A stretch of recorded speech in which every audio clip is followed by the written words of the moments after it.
This is a breakdown of a piece I am calling Compound. It is a third-person shooter with a stealth focus inspired by Metal Gear Solid 5. The goal of this project was to create a fun stealth experience in an open environment and create a military-style compound. I started with movement as I wanted the player to have lots of movement options available to them, from climbing to rolls, to create an interesting ways to interact with the environment. I also wanted the player to have options to keep track of enemies. For example, they can mark targets with the binoculars or use the focus mode to keep aware of their surroundings. To balance the focus mode, I made sure that it only works while the player is crouched and standing still.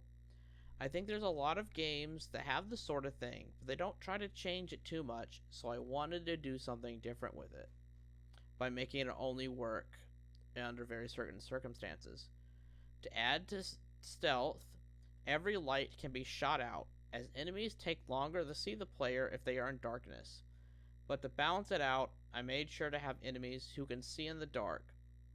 They are able to be easily identified.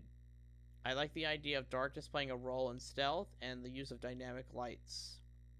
In the level, I separated it into 3 sections.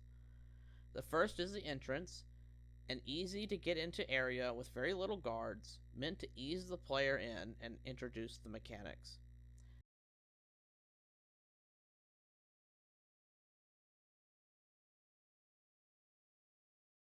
Next is the main compound. There's a lot of items here, and the main purpose of this area is to collect gear and weapons to go into the boss. This is kind of where the meat of the game is. I wanted this experience to be I wanted to make this experience of sneaking around guards while building their arsenal.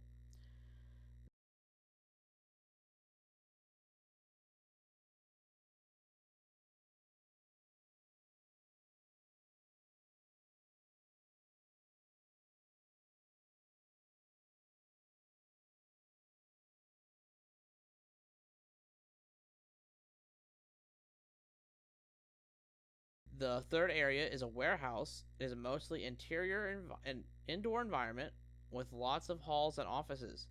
I wanted to keep the level varied and interesting as the player moves through it, so there's not just the same thing for the entire level.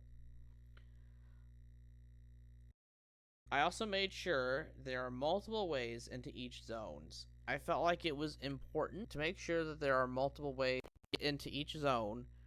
For players who are a bit more explore minded, they will be rewarded for looking around and finding easier ways to get through instead of having to go head first into the next zone. The level ends with a boss fight. I wanted the boss to be an interesting fight, so the boss is blind and moves in a maze like pattern in the storage area in the dark, making for a tense cat and mouse experience. But the player can make things easy for themselves if they found the night vision goggles.